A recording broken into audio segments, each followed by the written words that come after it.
Salut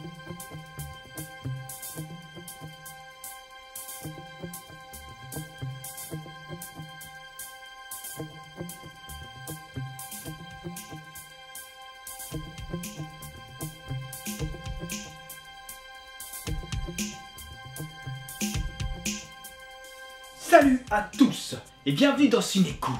Aujourd'hui, Tortue Ninja.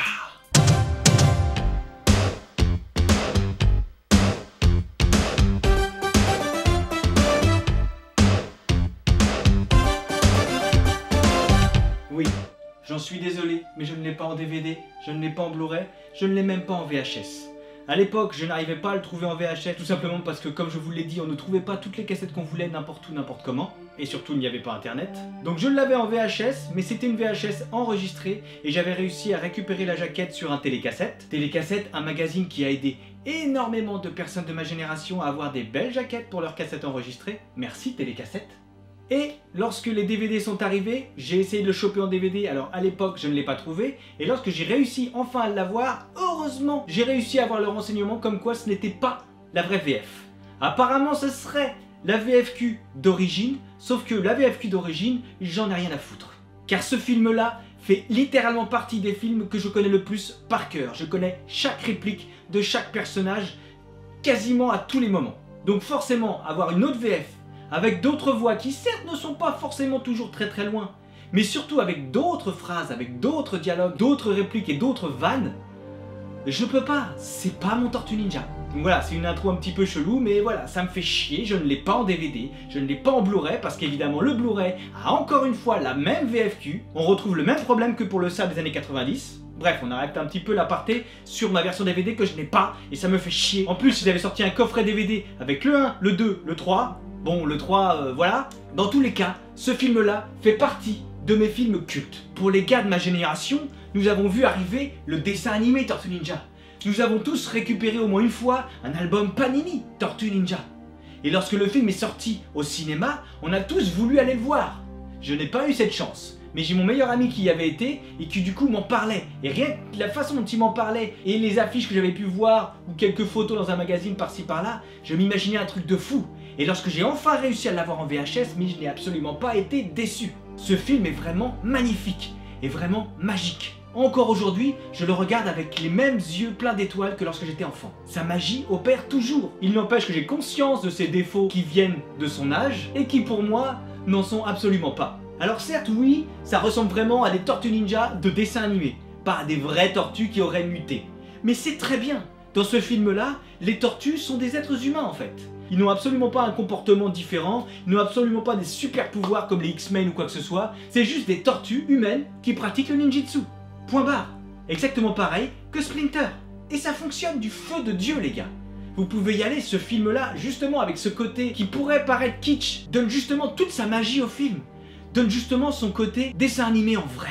L'identité de ce film est simple, c'est un bon film d'action.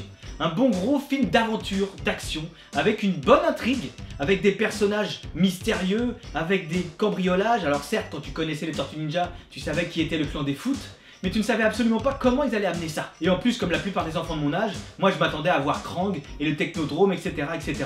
Donc forcément, l'histoire du film n'a rien à voir. Qui apparemment est l'histoire du comics d'origine. C'est-à-dire que ce film-là est l'origin story du comics. Et c'est pour ça qu'il est beaucoup plus sérieux et beaucoup moins foufou que pouvait l'être justement le dessin animé Tortue Ninja, qui lui a très mal vieilli, je dois bien l'avouer. Et ce n'est pas au niveau de l'animation ou des dessins que je dis ça.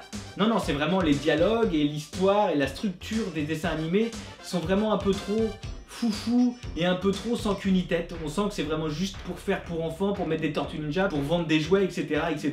Donc ça a pas très bien vieilli. Le scénario est vraiment magnifique. On a l'origin story des tortues, évidemment pas dès le début du film, mais qui arrive par des flashbacks par-ci par-là. Ça a vraiment son utilité, ça amène un côté mystérieux, ça participe à l'intrigue, c'est vraiment parfait. Le personnage de Splinter est vraiment génial. Il incarne vraiment ce qu'on peut imaginer d'un grand maître, d'un sensei, avec une façon de parler un petit peu Yodaesque, qui lui d'ailleurs a été tiré des grands maîtres samouraïs ou ninja, donc quelque part c'est logique. C'est pas réellement Splinter qui a copié Yoda, mais disons plutôt que Splinter et Yoda ont la même inspiration. Et ça a un côté mystique. L'ambiance de ce film-là est vraiment génialissime. Il date de 1990, donc il transpire les années 80 au summum de leur magnificence, et c'est vraiment quelque chose de jubilatoire encore aujourd'hui. Quand je vois à quel point a pu fonctionner Stranger Things ou le remake de ça, je me dis que regarder Tortue Ninja, ça va forcément pas dépayser les gens, voire même ça va les rendre encore plus fans des styles années 80. Les musiques de ce film-là sont vraiment épiques, tout en ayant un côté mystérieux, tout en ayant un côté film d'arts martiaux, ninja, etc. Vraiment, les musiques sont génialissimes. Et à une OST magnifique, on peut en plus rajouter quelques petites musiques rap par-ci par-là qui collent vraiment aux Tortues Ninja. Car les Tortues Ninja sont des adolescents d'une quinzaine d'années. Les costumes sont merveilleusement mis en valeur, les lumières ne sont jamais vraiment super éblouissantes, les couleurs sont toujours avec un grain style années 80, assez sombre, assez sale, mais pas sale dans le sens gênant, pas sale dans le sens glauque ou malsain, mais vraiment dans le style années 80, pour avoir ce côté mystérieux, pour avoir ce petit voile qu'il y avait toujours sur les films à l'époque. Les personnages et les acteurs, d'ailleurs dans ce film-là, concrètement, je n'ai pas réellement de nom d'acteur ou quoi que ce soit à vous donner, car pour moi ce sont vraiment les personnages. Que ce soit Michelangelo, Leonardo, Donatello ou Raphaël, ils sont tous magnifiques. À l'époque, j'étais très fan de Raphaël, parce qu'il avait les sailles, parce qu'il avait toujours l'air vénère, et surtout, il avait le bandana rouge, et c'est ma couleur préférée.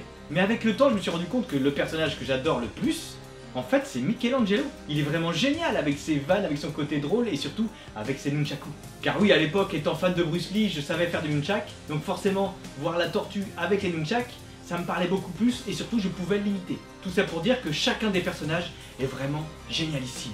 Casey Jones est vraiment magnifique. J'ai revu cet acteur dans d'autres rôles où il joue toujours très bien, mais pour moi il restera indéfiniment Casey Jones. Il le joue vraiment magnifiquement, j'adore son interprétation. Certes, il n'a pas souvent son masque de hockey, ce que je trouve dommage, ce que je trouvais dommage à l'époque et ce que je trouve toujours dommage aujourd'hui, mais le fait est que son attitude a vraiment quelque chose d'unique, a vraiment quelque chose de génialissime, qui fait que même sans son masque, tu vois Casey Jones. April O'Neil est pareil, l'actrice qui joue April O'Neil, je la joue vraiment très bien, je dirais même qu'elle est plus intéressante que dans le dessin animé. Et Splinter, bon bah Splinter n'est qu'une marionnette en animatronics, mais il est vraiment parfait. Ils ont réussi à donner vie à cet animatronics, on a vraiment l'impression que Splinter existe. Et le fait que ce soit un vieux sage, le rend quelque part crédible, même s'il reste assis beaucoup, même s'il ne bouge pas beaucoup. Shredder, il est génial aussi, il n'est pas aussi foufou et concon que dans le dessin animé, et c'est tant mieux, c'est un vrai super méchant de comics. Il a vraiment quelque chose d'imposant, le principe du clan des foot, etc.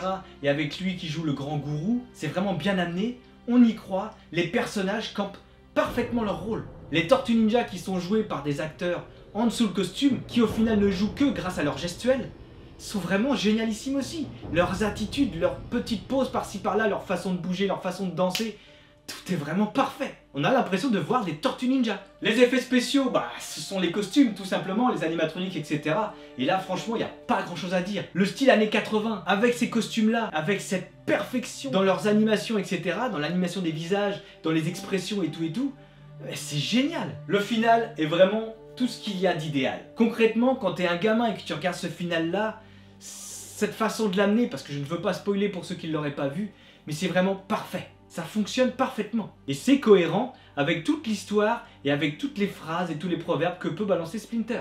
Un final qui clôture comme il le faut. Mon histoire avec ce film, comme je vous l'ai dit au début, j'avais mon meilleur pote qui avait la chance d'avoir été le voir au cinéma, qui me l'avait raconté, qui m'avait raconté ce truc avec Raphaël. Donc du coup, vu qu'il savait que c'était ma tortue préférée, quand il m'a raconté ça, bah j'ai essayé, on a rejoué les scènes de Tortue Ninja. On était sur un chantier où il y avait tout un tas de gros tas de terre, ils devaient fabriquer un magasin ou je ne sais plus quoi. Et on s'amusait à rejouer les Tortues Ninja, parce qu'au final, avec des tas de terre, on pouvait rouler, tomber, sauter, faire plein de trucs. Et du coup, on avait refait Tortue Ninja dans ce truc-là, dans ce décor. Je m'en rappelle encore, parce que dans ma tête, j'avais tellement d'images de Tortue Ninja que je n'avais même pas vu, donc c'était génial. Lorsque j'ai enfin pu voir le film, je l'ai regardé, je sais même pas combien de fois. Chaque fois que quelqu'un avait le malheur de venir et de me dire qu'il ne l'avait pas vu, vous pouviez être sûr que je lui sortais la cassette et qu'on la mettait. Enfin bref, ce film-là fait vraiment partie de ma culture cinématographique. Vous l'aurez compris, s'il vous plaît, regardez ce film, il est vraiment génialissime. Si vous avez été déçu par le remake tout pété, regardez-le, ça va rattraper les Tortues Ninja à vos yeux. Si vous l'avez déjà aimé à l'époque, n'hésitez pas à y retourner, vous ne serez pas déçus. Il est toujours aussi magique. Ce film-là prouve à quel point les animatronics, ça ne vieillit pas. Voilà, ça fait 2 films que j'enchaîne, qui font réellement partie de mon cinéma depuis une trentaine d'années pour SOS Fantôme. et pas loin pour des Tortues Ninja. Autant vous dire que faire enfin un ciné cool dessus, ça me fait vraiment plaisir. Sur ce, je vous dis, on se voit bientôt.